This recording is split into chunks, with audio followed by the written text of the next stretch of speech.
ದರ್ಶನ್ ಗ್ಯಾಂಗ್ನ ಮೂವರು ಮಾತ್ರ ಸ್ಥಳಾಂತರ ಮಾಡಲಾಗಿದೆ. ದರ್ಶನ್ ಸೇರಿದಂತೆ ಮೂವರು ಬೇರೆ ಜೈಲಿಗೆ ಶಿಫ್ಟ್ ಆಗಿದ್ದಾರೆ. ಈಗ ಬಳ್ಳಾರಿ ಸೆಂಟ್ರಲ್ ಜೈಲಿಗೆ A2 ದರ್ಶನ್ ಸ್ಥಳಾಂತರ ಮಾಡಲಾಗಿದೆ. S6 ಜಗದೀಶ್ ಹಾಗೇನೆ A12 ಲಕ್ಷ್ಮಣ್ ಶಿವಮೊಗ್ಗ ಜೈಲಿಗೆ ಸ್ಥಳಾಂತರ ಮಾಡಲಾಗಿದೆ. ಇನ್ನೂ ಕೂಡ ಬೇರೆ ಜೈಲಿಗೆ ಶಿಫ್ಟ್ ಆಗದಂತ ಉಳಿದ ಆರೋಪಿಗಳು ದರ್ಶನ್ ಗ್ಯಾಂಗ್ನ ಮೂವರು ಮಾತ್ರ ಸ್ಥಳಾಂತರ ಆಗಿದ್ದಾರೆ. ಆದ್ರೆ ಉಳಿದಂತವ್ರು ಇನ್ನೂ ಕೂಡ ಶಿಫ್ಟ್ ಆಗಬೇಕಾಗಿದೆ. ಫಾರ್ ಎಕ್ಸಾಂಪಲ್ ಈ ಮೈಸೂರಿಗೆ ಹೋಗುವಂತವ್ರು ಏನಿದ್ದಾರೆ ಅವ್ರಿಗೆ ಆರೋಗ್ಯ ತಪಾಸಣೆ ಇತ್ತು, ಅದಕ್ಕೋಸ್ಕರ ಹೋಲ್ಡ್ ಮಾಡಲಾಗಿತ್ತು. ಇನ್ನು ಶಿವಮೊಗ್ಗ ಬಳ್ಳಾರಿಗೆ ಈಗ ಶಿಫ್ಟ್ ಮಾಡಲಾಗಿದೆ. ನಮ್ಮ ಬಳ್ಳಾರಿಯ ಪ್ರತಿನಿಧಿ ವಿನಾಯಕ್ ನೇರ ಸಂಪರ್ಕದಲ್ಲಿ ಜಾಯ್ನ್ ಆಗಿದ್ದಾರೆ. ಹಾಗೇನೆ ಶಿವಮೊಗ್ಗದ ಬಸವರಾಜ್ ಕೂಡ ನಮ್ಮನ್ನ ನೇರ ಸಂಪರ್ಕದಲ್ಲಿ ಜಾಯ್ನ್ ಆಗಿದ್ದಾರೆ. ಮೊದಲು ಬಳ್ಳಾರಿ ವಿಚಾರಕ್ಕೆ ಬರೋದಾದ್ರೆ ವಿನಾಯಕ್, ಬಳ್ಳಾರಿಯ ವಿಚಾರವಾಗಿ ನಾವು ಬೆಳಗ್ಗೆಯಿಂದ ನಿರಂತರವಾಗಿ ನಾವು ವರದಿಯನ್ನು ಪ್ರಸಾರ ಮಾಡ್ತಾ ಇದ್ದೀವಿ. ಹೇಗೆ ಕರ್ಕೊಂಡು ಬರಲಾಯಿತು, ಏನು, ಜೊತೆಗೆ ಎಂಟ್ರಿ ಆಗುವಂತಹ ಸಂದರ್ಭದಲ್ಲೂ ಕೂಡ ನಾವು ನೋಡಿದ್ವಿ. ಹೇಗೆ ಎಂಟ್ರಿ ಆಯಿತು, ಎಷ್ಟು ಮಟ್ಟಿಗೆ ಅವಕಾಶವನ್ನ ಕೊಡ್ಲಾಯಿತು, ಒಬ್ಬ ಸಾಮಾನ್ಯ ಕೈದಿ ಬರೋದು ಹೇಗೆ, ದರ್ಶನ್ ಅಂತ ವ್ಯಕ್ತಿ ಬರುವಂತ ಎಂಟ್ರಿ ಹೇಗಿರುತ್ತೆ ಅನ್ನೋದ್ರ ಬಗ್ಗೆ ಕೂಡ ನಾವೀಗ DIG ಅವ್ರನ್ನ ಕೂಡ ಪ್ರಶ್ನೆ ಮಾಡಿದ್ವಿ. ಸೊ ಈಗ ಸದ್ಯದ ಅಪ್ಡೇಟ್ ಏನಿದೆ, ಜೊತೆಗೆ 15 ಅಂಶಗಳ ಆದೇಶ ಏನು ಪ್ರಕಟ ಆಗಿದೆ, ಅದರಲ್ಲಿ ಏನೇನು ವಿವರ ಇದೆ ಅಂತ.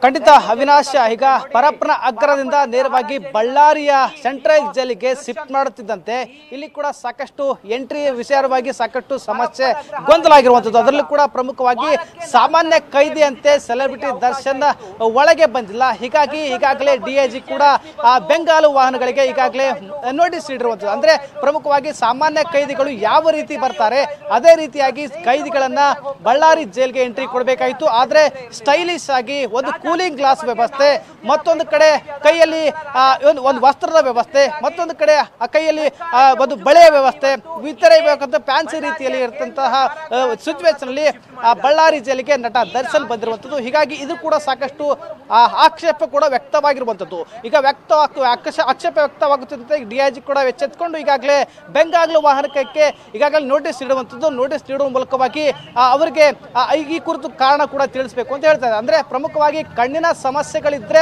ಅಂತ ಸಂದರ್ಭದಲ್ಲಿ ಏನು ಡಾಕ್ಟರ್ ನೀಡಿರ್ತಕ್ಕಂಥ ನೇತ್ರ ತಜ್ಞ ನೀಡಿರ್ತಕ್ಕಂಥ ಒಂದು ಕೂಲಿಂಗ್ ಗ್ಲಾಸ್ ಅನ್ನ ಬಳಸಬೇಕು. ಆದ್ರೆ ಸ್ಟೈಲಿಶ್ ಆಗಿ ಬಳಸಿರ್ತಕ್ಕಂಥ ಕೂಲಿಂಗ್ ಗ್ಲಾಸ್ಗಳ ವ್ಯವಸ್ಥೆ ಕುರಿತ ಈಗಾಗಲೇ ಸಾಕಷ್ಟು ಆಕ್ಷೇಪ ವ್ಯಕ್ತವಾಗಿರುವಂಥದ್ದು. ಜೊತೆಗೆ ಈಗ DIG ನೀಡಿರ್ತಕ್ಕಂಥ ಏನು ಅಂತಂದ್ರೆ 15 ಅಂಶಗಳಲ್ಲಿ ಕೇವಲ ರಕ್ತ ಸಂಬಂಧಿಕರಿಗೆ ಮಾತ್ರ ಅವಕಾಶ ಇರುವಂಥದ್ದು. ಬೇರೆದವರಿಗೆ ಬಳ್ಳಾರಿಯ ಜೈಲಿನಲ್ಲಿ ದರ್ಶನ ಭೇಟಿ ಮಾಡುವಂತ ಅವಕಾಶ ಇಲ್ಲ. ಸೆಲೆಬ್ರಿಟಿಗೂ ಕೂಡ ಯಾವುದೇ ಕಾರಣಕ್ಕೂ ರಾಜಕಾರಣಿಗೂ ಕೂಡ ಬಳ್ಳಾರಿ ಜೈಲಿಗೆ ಎಂಟ್ರಿ ಇಲ್ಲ ಅನ್ನೋದನ್ನು ಕೂಡ ಸ್ಪಷ್ಟಪಡಿಸಿದ್ದಾರೆ. ಅವಿನಾಶ್, ಇದು ಸದ್ಯಕ್ಕೆ ಏನೇನಾಗಿದೆ ವಿಚಾರಕ್ಕೆ ಸಂಬಂಧಪಟ್ಟ ಹಾಗೆ ನಾವು ತಿಳಿಸ್ತಾ ಇದ್ವಿ. ಈಗ ಶಿವಮೊಗ್ಗದಿಂದ ಮಾಹಿತಿಯನ್ನು ಪಡೆಯೋಣ ಬಸವರಾಜಿಂದ. ಬಸವರಾಜ್, ಈಗ ಬೇರೆ ಬೇರೆ ಜೈಲ್ಗಳಿಗೆ ಶಿಫ್ಟ್ ಮಾಡುವಂತ ಪ್ರೋಸೆಸ್ ಆಗ್ತಾ ಇದೆ. ಶಿವಮೊಗ್ಗದಲ್ಲಿ ಏನೇನಾಯಿತು, ಈಗ ಸದ್ಯಕ್ಕೆ ಶಿಫ್ಟಿಂಗ್ ಪ್ರೋಸೆಸ್ ಎಷ್ಟೊತ್ತಿಗೆ ಆಯಿತು, ಏನೆಲ್ಲ ಪ್ರಕ್ರಿಯೆಗಳಾದವು ಅಲ್ಲಿ ಅಂತ, ಅಲ್ಲಿಂದ ಅಪ್ಡೇಟ್ ಏನಿದೆ ಶಿವಮೊಗ್ಗದಿಂದ ಬಸವರಾಜ್?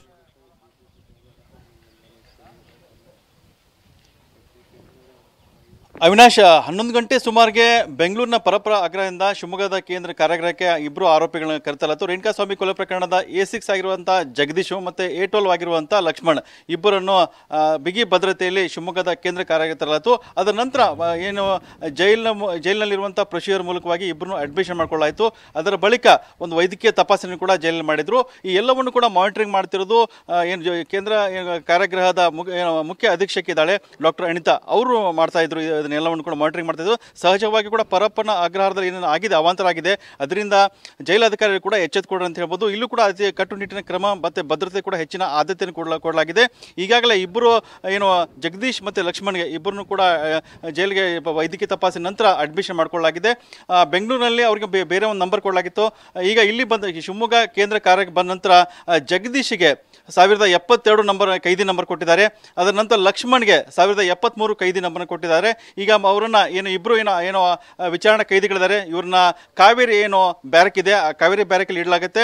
ಆ ಬ್ಯಾರಕ್ನಲ್ಲಿ ಬಂದಂತ ಹೊರ ಜೈಲಿನಿಂದ ಬಂದಂತ ಇರ್ಬೋದು ಆರೋಪಿಗಳು ಬರ್ತಾರೆ, ಅವ್ರನ್ನ ಮೊದಲು ಕಾವೇರಿ ಬ್ಯಾರಕ್ ಇದೆ ಅಲ್ಲಿ ಇಡಲಾಗುತ್ತೆ, ಅಲ್ಲಿ ಕ್ವಾರಂಟೈನ್ ಮಾಡಲಾಗುತ್ತೆ. ಅದರ ನಂತರ ನಂತರ ಅವರ ಎಲ್ಲ ಚಲನವಲನ ನೋಡಿದ ನಂತರ ಬೇರೆ ಬ್ಯಾರಕ್ ಇದೆ ಅಲ್ಲಿ ಶಿಫ್ಟ್ ಮಾಡುವಂತ ವ್ಯವಸ್ಥೆ ಮಾಡ್ಕೊಳ್ಳಲಾಗುತ್ತೆ. ಹಾಗಾಗಿ ಶಿವಮೊಗ್ಗ ಕೇಂದ್ರ ಕಾರಾಗೃಹ ಇದೆ, ಇಲ್ಲೂ ಕೂಡ ಒಂದು ಕಟ್ಟುನಿಟ್ಟಿನ ಕ್ರಮಕ್ಕೆ ಇಲ್ಲಿರುವಂತಹ ಅಧಿಕಾರಿಗಳು ಮುಂದಾಗಿದ್ದಾರೆ. ಯಾವುದೇ ಅವ್ಯವಸ್ಥೆ ಆಗದ ರೀತಿಯಲ್ಲಿ ನೋಡ್ಕೊಳ್ಳೋಕೆ ಮುಂದಾಗಿದ್ದಾರೆ. ಜೊತೆಗೆ ಇಬ್ಬರು ಕೊಲೆ ಆರೋಪಿಗಳಿದ್ದಾರೆ, ಅವರಿಗೂ ಕೂಡ ವಿಶೇಷ ಒಂದು ಭದ್ರತೆಯನ್ನು ಕೂಡ ಅಲ್ಲಿ ಕಲ್ಪಿಸಲಾಗಿದೆ. ಅವಿನಾಶ್, ಧನ್ಯವಾದ ಬಸವರಾಜ್, ವಿನಾಯಕ್ ಇಬ್ಬರಿಗೂ ಕೂಡ ಮಾಹಿತಿಗಾಗಿ.